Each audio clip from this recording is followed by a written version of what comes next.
have greater health, honor your body? Health.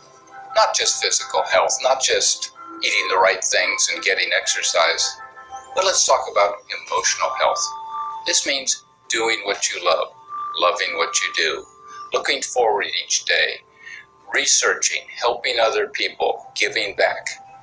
This is the meta secret to emotional health. To me, recognizing the divine component in us has a twofold effect. On the one hand, it's incredibly humbling, because how many of us really live up to being godly? How many of us really maximize the God-given talents that we're given?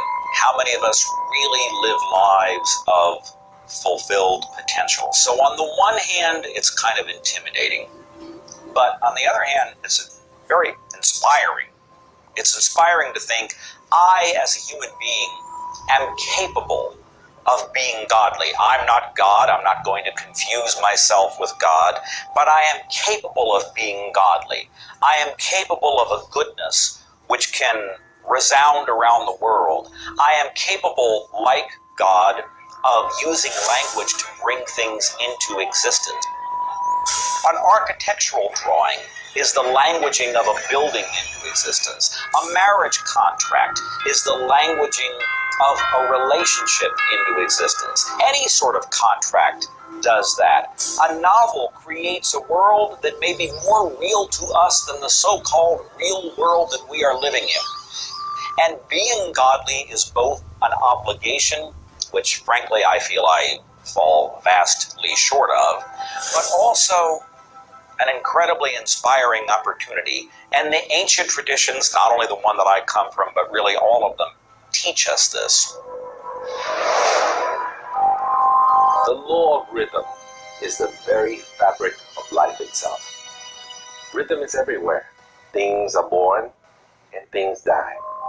We move into a season and we move out of a season. We go within and we go without. We change. Rhythms flow in our emotions as well. You cannot always be feeling happy. Sometimes you feel sad, you feel down, and then you'll come out of it. Whatever goes up must come down. You've heard the language. Rhythm is exactly that. And the minute you begin to realize that all of life is all about the law of rhythm, then you can flow easily in bad times and then have more fun in happy times. When you start to expect rhythms, know that if you're happy in one direction, you can also be unhappy in the other direction.